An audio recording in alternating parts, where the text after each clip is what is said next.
I think the crime, the $40 million robbery that just took place of Shedeur Sanders, or should I say, I think the crime, the $50 million robbery of Shedeur Sanders, because that's what I just witnessed. But if you're the National Football League, okay, clearly it's not about talent anymore. It's about something else. And I'm going to tell you, I spent a large amount of the last 24 hours thinking about nothing more than I was thinking about collusion. The NFL draft is meant to be a proud moment, a dream come true. But for Shedeur Sanders, it turned into a disaster. In 2025, instead of being celebrated, he was humiliated.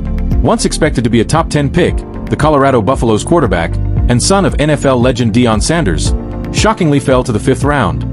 Now, there's talk of a massive lawsuit that could shake the NFL to its core. Was this a case of bias, politics, or something even darker? Shedeur Sanders was taken at pick 144 by the Cleveland Browns. A shocking drop. And now, the quiet rumors are getting loud. The Sanders family is allegedly getting ready to sue the NFL and several team owners for collusion, defamation, and costing Shedeur millions in future earnings. Dig deeper, and it starts to look shady. To most people, his fall in the draft doesn't add up. It looks suspicious, even personal. What we're looking at is a convergence of a lot of history falling into one weekend. There's a history of the NFL and their ideas about protecting the shield and what they feel like. There's histories of the Sanders, history of the quarterback, which makes this really complicated and pretty much impossible to find one specific answer about why Sanders fell. He was probably already a fringe first-round pick, so some of the mock drafts were wrong. There's probably some owners out there who wanted to humble him and Sanders, and then there's just the talent that was there. So I'm not... it's okay, I think, to say we don't know what the specific answer is. What I do know, though, and I know it's maybe a little bit of a tangent, but I feel like it's important to say, I want to say this to folks on the internet and folks who are paying attention. This is not the Colin Kaepernick situation. This is important to know. Colin Kaepernick was absolutely blackballed from the league for standing up for folks' rights. This is not what Shedeur Sanders went to. He was embarrassed for 48 hours in a draft, and he ended up going to a Browns team where he still could possibly be a starter on that team because they managed to have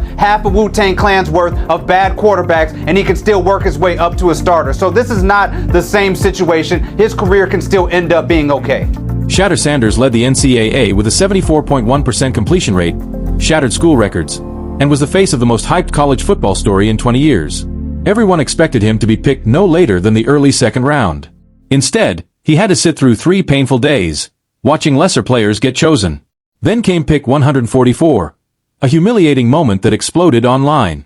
For many, it felt like a deliberate slap in the face. When pick 144 was announced, cameras at Shedeur's private draft party quickly turned away. The champagne never popped.